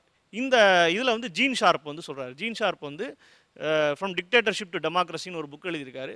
காந்தியை வந்து ஒரு அஹிம்சா சயின்டிஸ்ட் அப்படின்னு முன்வைக்கிறார். நம்ம மக்கள் இவங்க பேசுகிற அந்த இதில் வந்து ரொம்ப ரொம்ப பயமாக இருக்குது எனக்கு. அது ஒரு மதம் மாதிரி ஆயிடுச்சு. காந்தியம் வந்து ஒரு மதம் மாதிரியும் அதோடைய பிள்ளைகள் அது வந்து கதைகளாக பேச ஆரம்பிச்சிட்டாங்க. சுனில் கிருஷ்ணனோட பேச்சில் வந்து அது வந்து நான் ஒரு கதா காலக்ஷேபத்தையே பார்க்குறேன். ரொம்ப அழகாக பேசுகிறாரு அவர். காந்தியோட அந்த இப்படி இருந்தார், அவரோட அந்த சம்பவங்கள். இதுதான் ரொம்ப ஆபத்தானது. அந்த மனிதர் சொல்ல வச்ச விஷயங்களோ அல்லது அவருடைய கதைகளோ அது எல்லாம் இது எல்லாமே வந்து கருவிகள் தான். இந்த கருவிகள் ரொம்ப சுலபமாக வந்து அந்த அந்த வெஸ்டர்ன் டாமினன்ட் ஹெஜ்மனி வந்து ரொம்ப டேக் ஓவர் பண்ணிக்கும். ஏற்கனவே பண்ணிட்டதோட விளைவு தான் நம்ம எல்லாரோட பேச்சுன்னு நினைக்கிறேன். சீரியஸாக வந்து காந்தி வந்து தன் வெஸ்டுடைய ஆதிக்கத்தை நீட்சி செய்கிறதுக்கு ஒரு கருவியாக முடியுங்கிறது வெஸ்ட் வந்து ரொம்ப புரிஞ்சிருக்கு. ஆனால் முக்கியமான ஒரு விஷயம் காந்திக்கிட்ட எனக்கு பிடிச்ச விஷயம் இருக்குது. States and the people. State வந்து ஒரு அரசு வந்து தன் மக்களை வந்து உண்மையானவர்களாக இருக்கணும், நேர்மையானவர்களாக இருக்கணும், பொய்யே பேசாமல் இருக்கணும், சூழ்ச்சி செய்யாமல் இருக்கணும், ஒபீடியண்ட்டாக இருக்குன்னு சொல்லும். ஆனால் எந்த ஸ்டேட்டுமே அதை செய்யாது. ஸ்டேட்ஸ் எல்லாமே எந்த தேசமாக இருக்கட்டும், எந்த இனமாக இருக்கட்டும், அது தொடர்ந்து வந்து சூழ்ச்சி செய்யும், பொய் பேசும், மற்றவங்களை ஏமாற்றும். அது வந்து தன்னுடைய மக்களை காப்பதற்காக இதெல்லாம் நியாயப்படுத்தும், இதெல்லாம் ராஜதந்திரம்னு சொல்லும். ஆனால் காந்தி இஸ் அகெயின்ஸ்ட் திஸ். ஒரு தனி மனிதனுக்கு எந்த ஒழுக்கத்தை முன்வைப்போமோ அதே ஒழுக்கத்தை தான் அவர் அந்த அரசாங்கத்துக்கும் அரசுக்கும் அந்த ஸ்டேட்டுக்கும் வச்சார். காந்தி கிட்ட இருந்து இந்த உலகம் எதையானு கற்றுக்கொள்ள வேண்டும் என்றால் இதை தான் கற்றுக்கணும். மோகன், இன்றைய அரசியல் சூழ்நிலையில் காந்தி எங்கெல்லாம் எதற்கெல்லாம் தேவைப்படுகிறார்? என்னோட அண்டர்ஸ்டாண்டிங்கில் எங்கெல்லாம் காந்தி பிறந்தா இப்போ நான் வந்து பார்க்குறது ஒரு ஒரு ஒரு மறுமலர்ச்சி அல்லது ஒரு நான் சந்தோஷப்படுவேன் அப்படின்னு ஒரு விஷயம் சொல்கிறேன். ஈராக்கில் இருக்கலாம். ஐசிஸோடைய இந்த போராட்டத்துக்கு வந்து ஒரு காந்தி மாதிரியான ஒரு லீடர் வந்தால் அது ரொம்ப பியூட்டிஃபுல்லாக இருக்கும். ஒரு ப்ராக்டிக்கல் டொமைனையும் ஒரு ஃபிலாசபிக்கல் டொமைனையும் மிக்ஸ் பண்ணக்கூடிய ஒரு திறன் கொண்ட ஒரு நுட்பமிக்க ஒரு அரசியல்வாதி வந்து ஒரு ஐசிஸ்க்கு தேவைப்படுறாரு. அதே மாதிரி சைனாவில் நான் நினைக்கிறேன். சைனாவில் இந்த கடந்த 2-3 டெக்கேட்ஸ் ஒரு 20-30 வருஷமாக வரக்கூடிய அந்த டெமோக்ராட்டிக் மூமெண்ட்ஸோட சிக்கல்கள் என்னென்னு பார்த்தீங்கன்னா, அவங்களுக்கு அது மாதிரியான ஒரு மதிநுட்பம் கொண்ட ஒரு லீடர் வந்து இல்லாததான் சிக்கல் நினைக்கிறேன். மூணாவதாக கடைசியாக நம்மளோட டொமைனுக்குள்ளே வந்தீங்க அப்படின்னா, நான் தலித் அரசியலுக்குள்ளே ஒரு காந்தி வேணும்னு நான் நினைக்கிறேன். ஏன்னா ஒரு பிரிட்டிஷ் அரசாங்கத்தின் கீழே இருக்கக்கூடிய இந்தியர்களுக்கு அவங்களுடைய போராட்டத்துக்கு எது மாதிரியான ஒரு போராளி தேவைப்பட்டானோ அது மாதிரியான ஒரு சூழல் வந்து இன்னைக்கு தலித் அரசியலுக்கு இருக்குது. பட் இன்னைக்கு காந்தியத்தை வந்து தலித்துகள் எடுத்துக்கணும் அப்படின்னா நான் அவசியம் இல்லைன்னு தான் நான் சொல்லுவேன். ஏன்னா அம்பேத்கரியமும் ஏனைய பொலிட்டிக்கல் ஃபிலாசபி போதுமான அளவுக்கு இருக்குது அவங்களுக்கு. அது ஸோ காந்தி அவங்களுக்கு அவசியப்பட மாட்டார். ஆனால் காந்தியோட அந்த மதிநுட்பமும் காந்தியோடைய அந்த இன்டலெக்சுவல் பிரெத்தும் அதே நேரத்தில் அந்த பிடிவாத குணமும் கொண்ட அதே நேரத்தில் ரொம்ப எளிமையான ரொம்ப இயல்பான அந்த இன்ஃபேக்ட் காந்தி வந்து ஒரு இன்டைரக்டான மெத்தடில் அவர் அதுதான் முயற்சி செஞ்சார். அவருடைய சவுத் ஆஃப்ரிக்கா போராட்டத்தில் இருந்த அந்த இன்டென்ஷன் லேபர்ஸ் வந்து அந்த கொத்தடிமைகள்னு சொல்கிறோம் இல்லைங்களா, அவங்க வந்து பெரும்பகுதி தலித்துகளாக தான் இருந்திருக்காங்க. அவங்களோட இன்ஸ்பிரேஷனில் தான் அவர் வந்து ஒரு மாஸ் லீடராக ஆனார்னு சொல்கிறாங்க. அதுக்கப்புறமா அவர் இங்கே வந்ததுக்கப்புறமாவும் அவர் எடுத்துக்கிட்ட அந்த உடை இருக்குது இல்லைங்களா, கடைசி அவரோட அந்த சிம்பாலிக் உடை வந்து அது வந்து கடை நிலையில் இருக்கக்கூடிய ஒரு தலித்தினுடைய உடை தான். ஒரு கோவணம், அந்த கோவணத்தை சுற்றி ஒரு சின்னூண்டு அந்த ஒரு ஒற்றை துணி ஒட்டு துணி, அந்த ஒற்றை துணி வந்து அது ஒரு தலித்தோட உடை தான். ஆனால் இன்றைக்கி வந்து அது மாதிரியான ஒரு காந்தி மாதிரியான வெறி கொண்ட ஒரு கோவணம் போதும்னு நிற்கக்கூடிய அந்த அடிப்படையில் இருக்கக்கூடிய ஒரு போராளி வந்து வந்தால் தலித் அரசியலுக்கு அண்ட் மேபி இந்தியாவுக்கும் உலகத்துக்கும் உண்டான ஒரு ரீஸ்ட்ரக்சர்டு அமைப்பு கிடைக்கும்னு நினைக்கிறேன். இல்லை, காந்தி வந்து ரெண்டு விதமாக நான் பார்க்குறேன், ஆரம்ப காலகட்டத்திலையும் பின்னாடியும். ஒன்று வந்து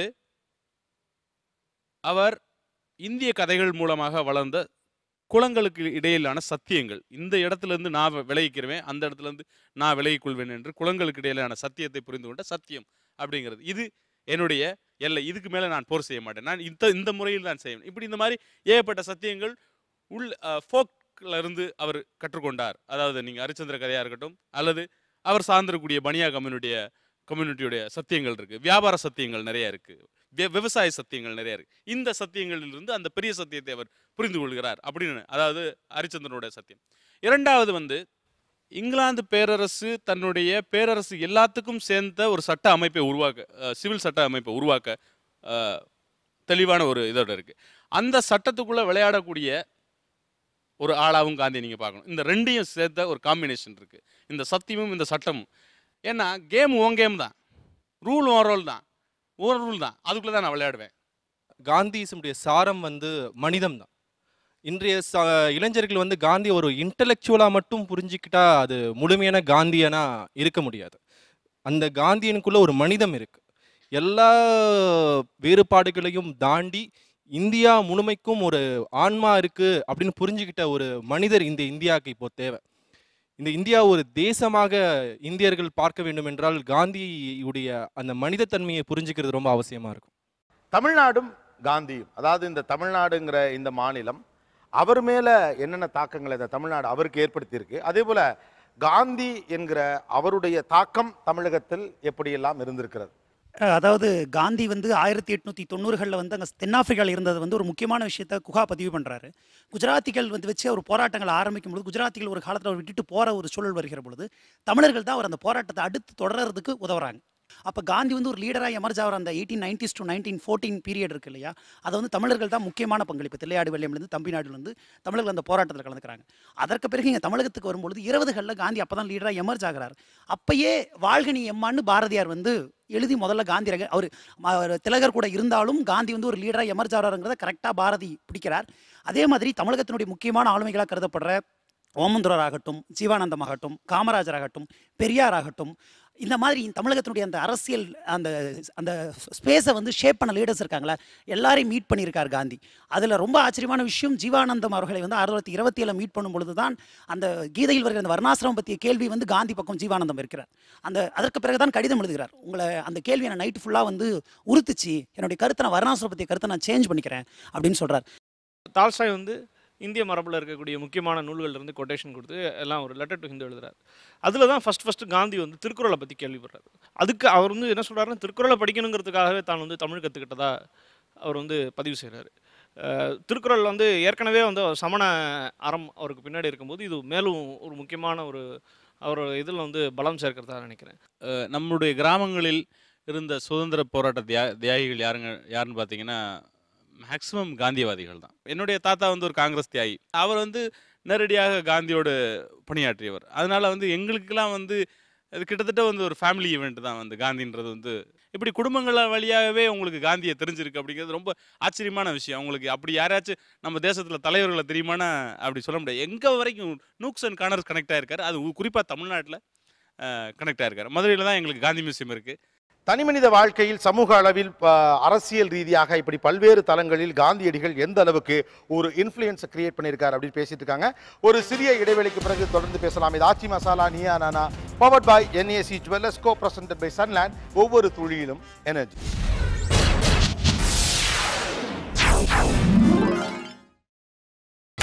நீங்கள் பார்த்துக் கொண்டிருப்பது உங்கள் Vijay. Welcome back to Aachi masala Neeya Naana, powered by NAC Jewellers, co-presented by Sunland. ஒவ்வொரு துளியிலும் எனர்ஜி. காந்தியடிகள் பற்றி ஒரு உரையாடல் அல்லது ஒரு டிஸ்கோர்ஸ் அப்படின்னு இதை எடுத்துக்கலாம். நாம் கேள்விப்பட்டிராத அல்லது நம் கவனிக்காத பல விஷயங்கள் பற்றி பேசிட்டு இருக்காங்க. இது கூர்ந்து கவனிக்க வேண்டிய ஒரு ஷோ. தொடர்ந்து பேசுவோம். பிரசன்னா, தமிழகமும் காந்தியும். ஸோ அவருடைய தமிழகமும் காந்தி சவுத் ஆஃப்ரிக்காலேருந்து ஆரம்பிக்கிறது. அது உங்களுக்கு வள்ளியம்மை அதுலேருந்து தியாகத்துலேருந்து ஆரம்பித்து முதல்ல அவர் வந்து ஃபீனிக்ஸ் பங்கில் தமிழ் சொல்லிக் கொடுக்குறாரு, தமிழ் கற்றுக்கிறாரு. அதனுடைய தொடர்ச்சியிலேருந்து ஆரம்பிக்கலாம். அவருக்கு வந்து இன்டென்ஜென்ட் லேபர்ஸ் மோஸ்ட்லி தமிழர்களாக தான் இருந்திருக்காங்க அங்கே. அதுலேருந்து வந்து தமிழர்களுக்காக அவர் வந்து இங்கே தமிழ்நாட்டில் பயணம் அடைஞ்சது, மதுரை, அந்த மாதிரியான விஷயங்கள் அதெல்லாம் அவர் காலகட்டத்தில் நடந்தது. அவருடைய முக்கியமான சொற்பொழிவு வந்து ஹிந்தி பிரச்சார சபாவில் நடக்குது. அங்கே வந்து அவர் வந்து தமிழில் பேசுங்க, நீங்கள் ஏன் எல்லாரும் இங்கிலீஷில் பேசுகிறீங்க, தமிழில் பேசுங்க, எல்லாரும் அவங்களுக்குலாம் புரியும் அப்படின்னு ஒரு குஜராத்தியாக இருந்து பல அடையாளங்களை தாண்டி அவருக்கு வந்து தாய்மொழி மேலே, தமிழ் மேலே இருக்கக்கூடிய பற்று, அது ஒரு முக்கியமான ஒரு பற்றுன்னு சொல்லலாம். அது தவிர அதுக்கப்புறம் தொண்டு நிறுவனங்கள் சார்ந்து சமூகத்தில் தமிழ்நாட்டில் அதிகமான தொண்டு நிறுவனங்கள் வளர்றதுக்கு முக்கியமாக சுய உதவி குழுக்கள்லேருந்து ஆரம்பித்து, அது வந்து கோஆப்ரேட்டிவ் சொசைட்டிலேருந்து ஆரம்பித்து, ஒரு காந்தி கிராம்லேருந்து ஆரம்பித்து, இளங்கோ மாதிரியாக ஒரு பல எக்ஸ்பெரிமெண்ட்ஸ், குமரப்பாவோட அதிகமான படிப்பு இங்கே படிச்சிருக்க ஒரு பழைய எக்ஸ்பெரிமெண்ட்ஸ், காந்தியோடைய சிந்தனை வச்சு நிறைய எக்ஸ்பெரிமெண்ட்ஸ் தமிழ்நாட்டில் நடந்திருக்கு. தமிழகத்தை குறித்து காந்திக்கு மிகப்பெரிய அபிப்பிராயம் இருந்தது. காந்தியினுடைய அவங்க சொன்ன மாதிரி திருக்குறளுக்காக தமிழை படிக்க வேண்டும் என்று ஏங்கினார். அவரோட கையெழுத்து எல்லாமே தமிழில் எழுதி பார்த்தாரு.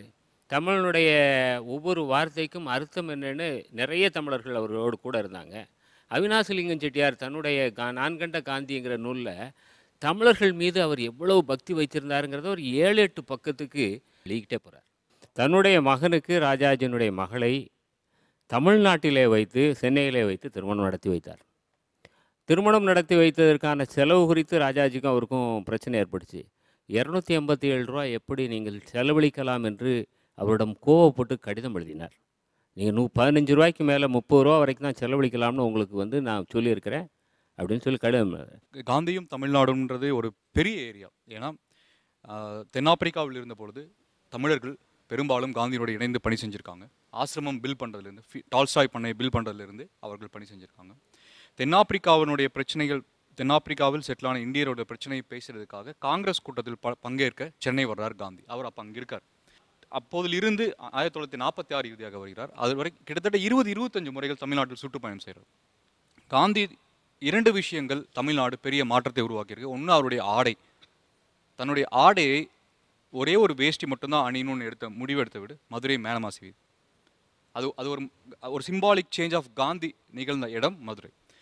காந்தி தான் மகாராஷ்டிரியர்களுக்கும் தமிழர்களுக்கும் மிக நெருக்கமானவர்களாக உணர்ந்ததாக சொல்லியிருக்கார். ஸோ இந்த வகையில் காந்தியோட தாட் இன்ஃப்ளூயன்ஸ்க்கு தமிழர்கள் என்ன பங்களிச்சிருக்காங்கன்றது நம்மளால் சொல்ல முடியல அவருடைய ஹிஸ்ட்ரியில். ஆனால் தென்னாட்டை குறித்து, முக்கியமாக சென்னை மாகாணத்தை குறித்து காந்திக்கு 1921 ஒரு மோசமான ஒரு பதிவை செய்கிறார். தென்னாட்டு அளவுக்கு தீண்டாமை வேறு எங்கேயும் நான் இந்தியாவில் பார்க்கலன்னு சொல்கிறார். அது கும்பகோணத்தில் அதை சொல்கிறார். கும்பகோணத்தில் அவ்வளவு தீண்டாமை நிலவுது, தீண்டாத்தக்காதவர்கள் ஒதுக்கப்பட்டவர்கள் தெருவில் நடக்க முடியாத அளவுக்கு இங்கே ரொம்ப மோசமான விஷயங்கள் இருக்குன்னு சொல்கிறாரு. காந்தியோடைய மிக முக்கியமான பங்களிப்பில் ஒன்று பெண்களை அரசியல் களத்துக்கு கொண்டு வந்ததுன்னு நம்ம சொல்கிறோம். 1950களில் கூட பிரான்ஸ் போன்ற மேற்கத்திய நாடுகளில் பெண்களுக்கு ஓட்டுரிமை வழங்கப்படுறது பற்றி விவாதங்கள் நடந்து கொண்டிருக்கும்போது இவர் பெண்கள் ரொம்ப முன்னாடியே இந்தியாவில் அரசியலில் வந்துட்டாங்க. அது இந்த சத்தியாகிரக போராட்டத்தினுடைய முதல் உயிர் தியாகம் பண்ணவங்க தமிழகம் தான். தமிழகத்தை சேர்ந்த தில்லையாடி வள்ளியம்மை. அவங்க தான் காந்திய போராட்டத்தினுடைய முதல் தியாகி. 15 வயசோ என்னமோ தான் அவங்க செத்து போனாங்க. அவரை பற்றி அவ்வளவு சொல்லியிருக்காரு.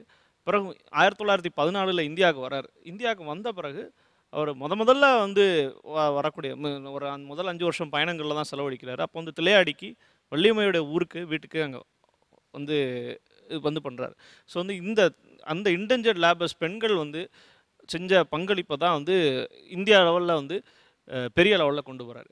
நம்ம இன்னொரு டைமென்ஷனில் அவர் சுனில் கிருஷ்ணன் சார் சொல்லும் பொழுது பெண்களை போராட்டத்தில் முன்னிறுத்தினாராங்க இன்டென்ஷன். அது பெரியாருக்கும் காந்திக்கும் தொடர்பை பற்றி நம்ம பேச மாட்டோமோ அப்படின்னு எனக்கு தோணுது. முதல்ல காந்தி பெரியார் இந்த கள்ளுக்கடை போராட்டம், மொத்தமாக அந்த தென்னை மரங்களை வெட்டி சாய்ச்சதாகட்டும், இல்லை கேஸில் பல லட்சம் கிடைக்க வேண்டியது விட்டதாகட்டும் மட்டுமே நம்ம பேசுகிறவர்.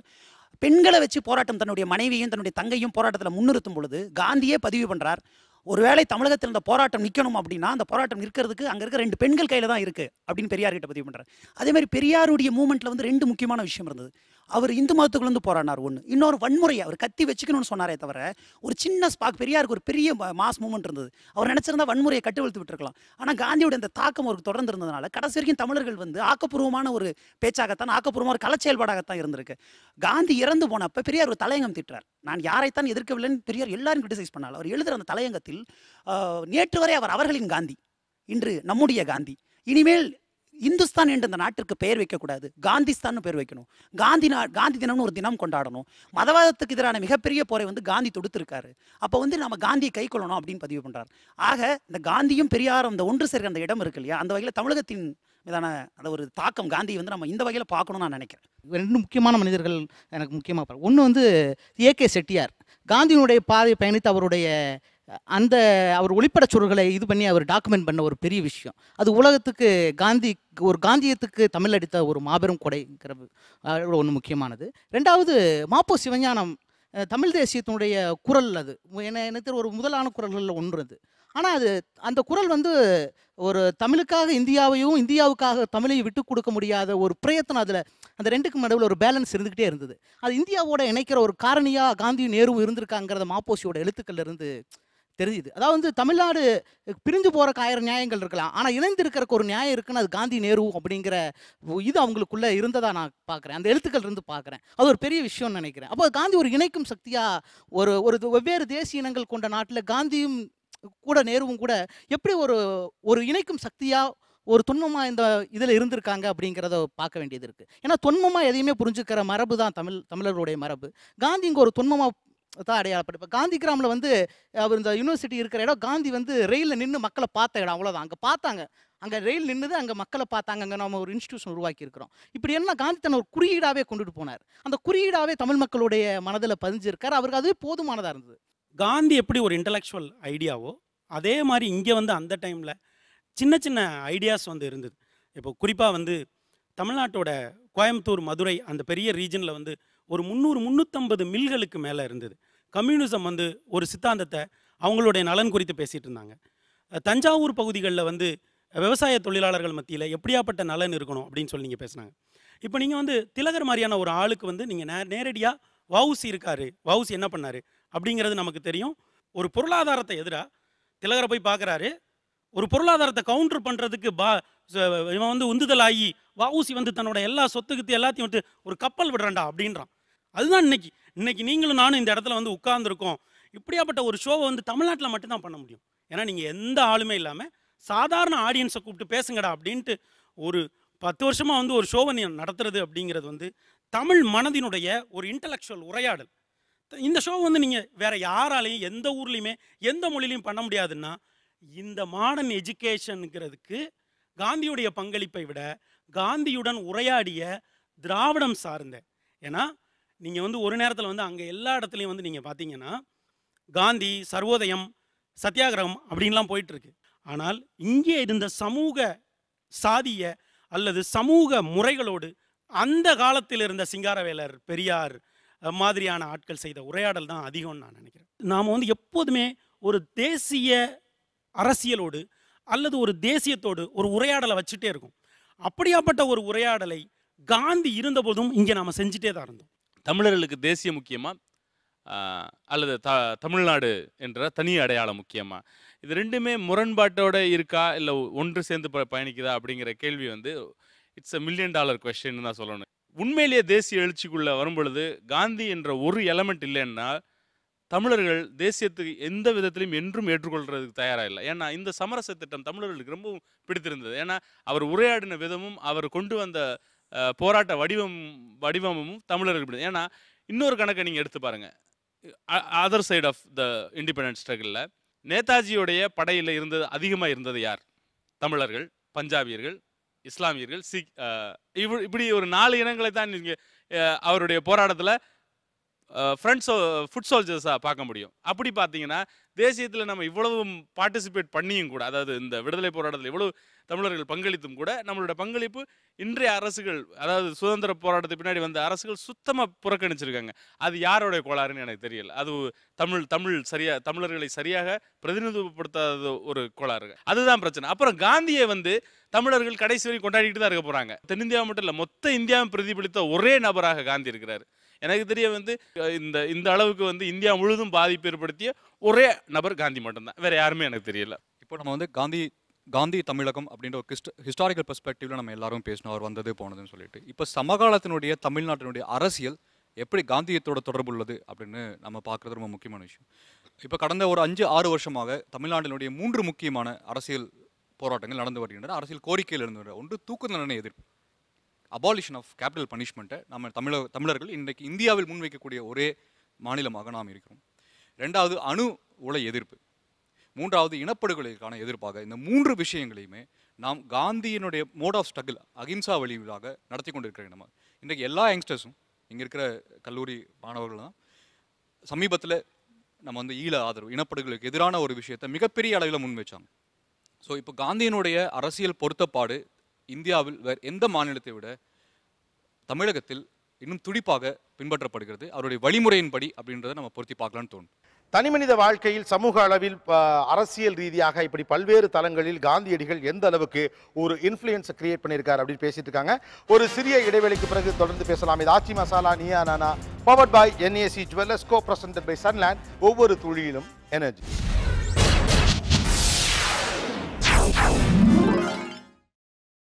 நீங்கள் பார்த்துக் கொண்டிருப்பது உங்கள் விஜய்.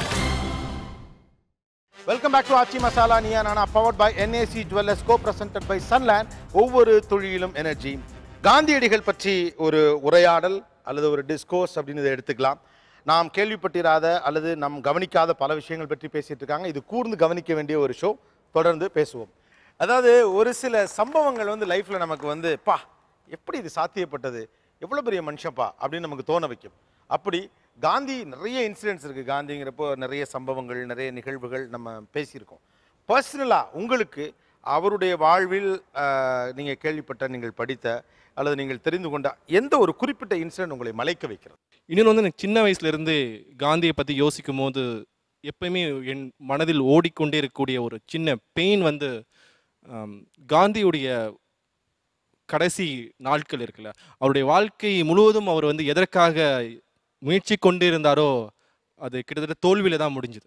இந்தியாவே வந்து காந்தியை கொண்டாடக்கூடிய சூழ்நிலை கூட நான் என்ன யோசிச்சனோ, நான் எதற்காக முயற்சி பண்ணனோ அது ஒன்றும் முடியல, அதனுடைய பயணத்தில் நான் இருக்கேன்னு சொல்கிறது இருக்குல்ல, அதில் தான் அவருடைய நேர்மை இருக்குது. அதோடைய இந்திய சுதந்திரம் இஸ் நாட் த எண்ட், அது என்னுடைய இது கிடையாது. மனிதர்களுடைய விடுதலை தான் எனக்கு முக்கியம், மனிதர்களுடைய ஒற்றுமை தான் எனக்கு முக்கியம் நினைக்கிற ஒரு மனிதர் இருக்கார் இல்லையா, அதுதான் காந்தி. கடைசி காலத்தில் அவர் செஞ்ச சில எக்ஸ்பெரிமெண்ட்டுகள் இருக்கு இல்லையா, இந்த எக்ஸ்பெரிமெண்ட்டுகள் எல்லாமே காந்தி வந்து மற்றவங்கெல்லாம் வேண்டாம் வேண்டாம்னு சொல்ல பதிவு பண்ணி வச்ச விஷயந்தான். இன்றைக்கு வரைக்கும் வந்து அந்த சில ஆங்கிள்களில் வந்து காந்தி எக்காலத்தை கொண்டும் நம்ம ஜஸ்டிஃபை பண்ணவே முடியாது. அதை புரிஞ்சிக்க முயற்சி பண்ணலாம், அவ்வளோதானே தவிர இந்த மாதிரி சில விஷயங்களை அவரை ஜஸ்டிஃபை பண்ணவே முடியாது. காந்தியினுடைய மரணம் ஒரு கவித்துவமான மரணம். அது வந்து என்றென்றைக்குமான ஒரு பொருத்தப்பாடுள்ள ஒரு மரணமாக இருக்கிறது. அப்படி என்றென்றைக்கும் பொருத்தப்பாடுள்ள மரணம் இது வரைக்கும் அதுக்கு முன்னாடி யாருக்கு நடந்திருக்குன்னு பார்த்தோம்னா ஜீசஸ் கிரைஸ்ட், ஏசு கிறிஸ்துவோட குரூசிஃபிகேஷன் ஒரு மகத்தான சிம்பிளாக இன்றைக்கு வரைக்கும் இருந்திருக்கு. இரண்டாவது சே குவேராவினுடைய மரணம், அது ஒரு ரொம்ப பொயட்டிக்கான ஒரு மரணம். தன்னுடைய எதற்காக பேசுகிறாரோ அதற்காக மரணித்தார். அதே மாதிரி தான் காந்தியினுடைய மரணம். காந்தி 125 வருட காலம் வாழணும்னு நினைக்கிறாரு, பல இடங்களில் சொல்கிறார் அது வந்து. ஆனால் 46-47 கலவரங்களின் போது என்னை யாராவது கொன்னுட்டாலோ அல்லது நான் சீக்கிரமாக மரணிக்க வேண்டும் என்று விரும்பி அந்த மரணம் அது அவருக்கு நடக்கிறது.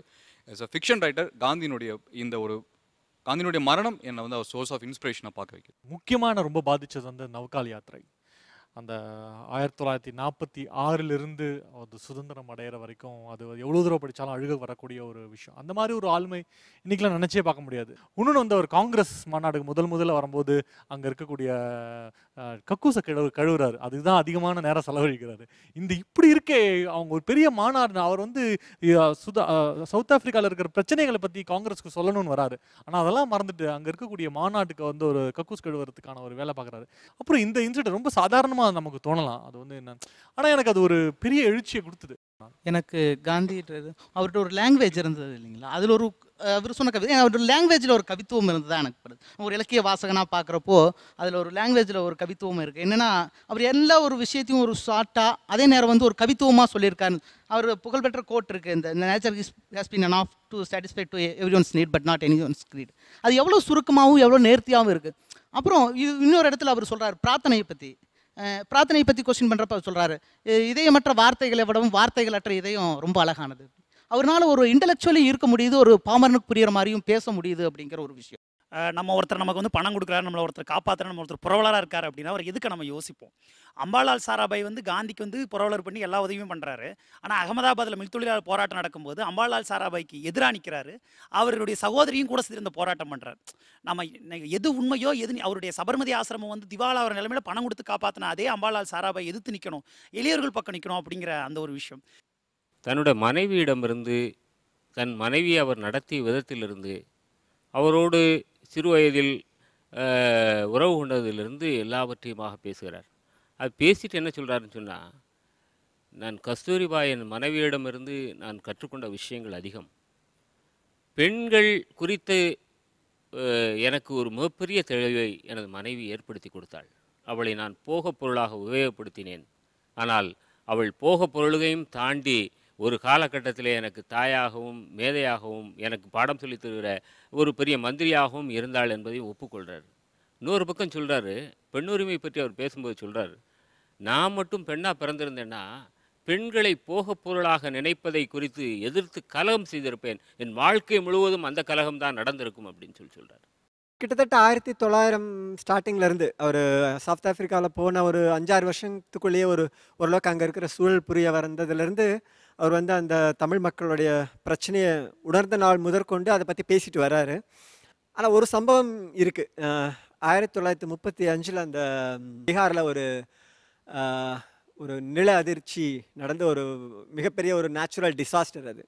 அவர் காந்தி வந்து அதுக்கு முன்னாடி என்றைக்குமே சொல்லாத ஒரு வார்த்தை வந்து அன்றைக்கி அவர் வந்து வெளியே சொல்கிறாரு. அது அன்னி வரைக்கும் அவர் வந்து காப்பாற்றி வந்த அம்பேத்கரை எதிர்த்து மிக கடுமையாக போராடி ரவுண்ட் டேபிள் கான்ஃபரன்ஸ்லலாம் அம்பேத்கர் கிட்ட சண்டை போட்டு வந்தோமே, இவ்வளவு செஞ்சு வந்த இந்த சாதி இந்துக்கள் வந்து இப்படி பண்ணுறாங்களே அப்படிங்கிற ஒரு கோபத்தினால சொன்னார்னு சொல்கிறாங்க. ஆனால் அந்த கோபமும் இருந்திருக்கணும். பட் ஆனால் அதுக்கு அப்பாற்பட்டும் அவர் ஃபண்டமெண்டலான அந்த ஃபோக் மைண்டை வந்து அந்த அந்த அந்த வருஷத்தில் தான் புரிஞ்சுக்கிட்டாருங்கிறதுக்கான ஒரு அடையாளமாக அந்த ஒரு ஸ்டேட்மெண்ட் கொடுத்துருப்பாரு. என்னென்னா, இந்த நாட்டு மக்கள் தலித் மக்களுக்கு எதிர்த்து செய்த ஒரு அநியாயங்களோட விளைவாக தான், அந்த சாபக்கேடு தான் இன்றைக்கி வந்து இந்த பூகம்பம் நடந்ததுன்னு நான் நினைக்கிறேன் அப்படின்னாரு. இவ்வளோ நுணுக்கமான மனசு கொண்ட மைண்டு கொண்ட சிந்தனை கொண்ட ஒரு காந்தி இன்றைக்கி ஏன் இந்த மாதிரி வந்து ஒரு சாபக்கேட்னால இயற்கை வந்து கிளம்பிடுச்சு, பூமி வந்து அதிர்ச்சி அடைஞ்சதுங்கிறது ஒரு ட்ரைபல் மைண்டோட ஒரு வெளிப்பாடாச்சே, ஏன் இந்த மாதிரி இவர் சொல்கிறாரு அப்படின்னு ஒரு ஒரு இன்காம்ப்ரிஹென்ஷன் தான் இருந்தது. புரியல சுற்றி இருக்கிற மக்களுக்கு. ஆனால் அந்த நிமிஷத்தில் தான் நிஜமாக காந்தி வந்து இந்த மக்களுடைய இந்த பிரச்சனைகளுக்கு பின்னாடி இருக்கக்கூடிய இதை சமாளிக்கணுங்கிற ஒரு முயற்சி இருக்கு இல்லையா, இவங்களுக்கு வந்து என்ன மொழி பேசுகிறாங்க. அதுக்கு முன்னாடி வரைக்கும் அவர் பேசிகிட்டு இருந்தது வந்து ஒரு மேற்கிலிருந்து கற்றுக்கொண்ட ஒரு ரேஷ்னல் இன்ஸ்ட்ருமெண்டலான ஒரு லாங்குவேஜ். அன்றைக்கி தான் அந்த இன்ஸ்ட்ருமெண்டல் லாங்குவேஜ்லேருந்து கொஞ்சம் கொஞ்சமாக ரெஸ்பான்சிபிளான ஒரு லாங்குவேஜுக்கு வந்து அவரோட மைண்ட் வந்து ஷிஃப்ட் ஆகுது.